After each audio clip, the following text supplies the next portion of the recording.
সকল দেশবাসীর কাছে আবেদন করছি যে আল্লাহ তাআলার কাছে দোয়া করেন, আল্লাহ তাআলা যেন ওনাকে আবার আমাদের মাঝে পূর্ণ সুস্থতায় ফিরিয়ে দেন। হাত জোর করে মিনতি করছি, আপনারা আমাদের নেত্রীর জন্য প্রাণ খুলে দোয়া করবেন। তিনি বাংলাদেশকে শুধু দিয়েই গেছেন, আজকে আমাদের দেওয়ার পালা। 111 এসেছিল, তখন তাকে দেশের বাইরে পাঠাতে চেয়েছিল, কিন্তু তিনি যাননি। তিনি জনগণ ছেড়ে যাননি, তিনি দেশ ছেড়ে যাননি। তিনি বলেছিলেন যে এই দেশই আমার ঠিকানা, এই দেশই আমার মাটি, এই দেশের জনগণই আমার ঠিকানা। উনি বলেছিলেন অন্য কোনো জায়গায় আমার ঠিকানা নাই।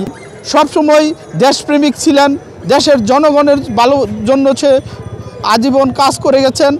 উনি যখন এই যে শেখ হাসিনা যখন এই দেশে গণতন্ত্রকে নষ্ট করে দিয়েছিল, এই দেশে যখন স্বৈরতন্ত্র আবার প্রতিষ্ঠিত করেছিল, তার নেতৃত্বে আমরা আন্দোলন করেছি।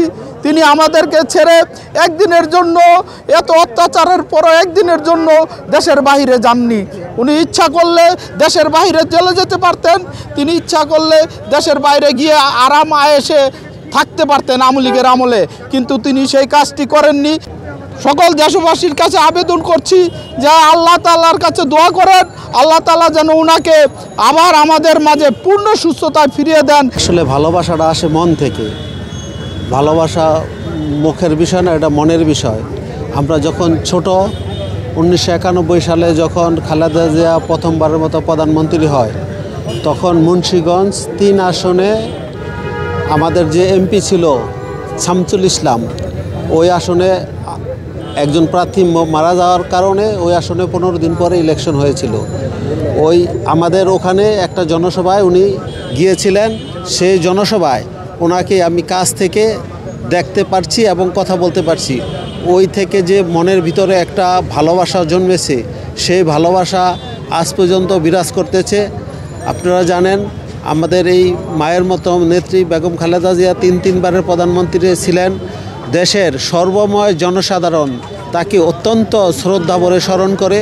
উনি কোনো দিন আপোষ করেননি, কোনো দিন বিপদগামী মানুষের সাথে আপোষ করেনি। ওনার আপোষহীন নেতৃত্ব দ্বারা বাংলাদেশ দ্রুত সময়ে এগিয়ে গিয়েছিল। টানা তৃতীয়বার অর্জন করেছে দেশের সেরা সুপার ব্র্যান্ড স্বীকৃতি বসুন্ধরা টিস্যু। আমি দেশবাসীর কাছে হাত জোর করে মিনতি করছি, আপনারা দয়া করে হাত জোর করে মিনতি করছি, আপনারা আমাদের নেত্রীর জন্য প্রাণ খুলে দোয়া করবেন। মহান আল্লাহ পাক যেন আমাদের সকলের দোয়ায় আমাদের নেত্রীকে আবার সুস্থ করে আমাদের মাঝে ফিরিয়ে দেন। বিভিন্ন মিডিয়ার মাধ্যমে যদিও বিভিন্ন সময় বিভিন্ন ধরনের বিভ্রান্তিমূলক খবর শুনতে পারতেছি, তো তারপরও এই দেশনেত্রী, গণতন্ত্রের মা, আপোষহীন দেশনেত্রী, যিনি আমাদের ছেড়ে চিকিৎসার জন্য দেশের বাইরে কখনো যাননি, তিনি একটা কথাই বলেছেন যে এই দেশ আমার, এই দেশের মানুষ আমি, এই দেশের মানুষের সাথে আমি মিশে থাকতে চাই। যার এতটুকু আবেগ ছিল, তার এই মুহূর্তে, তার এই মুহূর্তে আমরা ঘরে বসে থাকতে পারিনি, সেই আবেগ ধরে রাখতে পারিনি। আজকে ছুটে এসেছি এই এবার কেয়ার হাসপাতালে তার শারীরিক অবস্থার খোঁজখবর নিতে। মহান রাব্বুল আলামিনের কাছে দোয়া করি এবং আমাদের মাঝে যেন এই আপোষহীন দেশনেত্রী বেগম খালেদা জিয়াকে আমাদের মাঝে ফিরিয়ে দেন। এটা শুধু হৃদয়ের টান, হৃদয় থেকে হৃদয়ের টান, এটা হৃদয়ের মায়ায়। আজকে দেশনেত্রী বেগম খালেদা জিয়া এবার কেয়ার হসপিটালের বেডে শুয়ে আছেন। কোটি কোটি কর্মী এবং দেশবাসীর হৃদয় কিন্তু তার বেডের পাশে আছে। আজকে এই নিশিরাত্রে আমরা এখানে এসেছি, তিনি বাংলাদেশকে শুধু দিয়েই গেছেন, আজকে আমাদের দেওয়ার পালা। তার জন্য শুধু দোয়া, আমরা তাকে শুধু দিতে পারি দোয়া। আমাদের দোয়া মহান রাব্বুল আলামিনের আরশে যেন পৌঁছে যায়।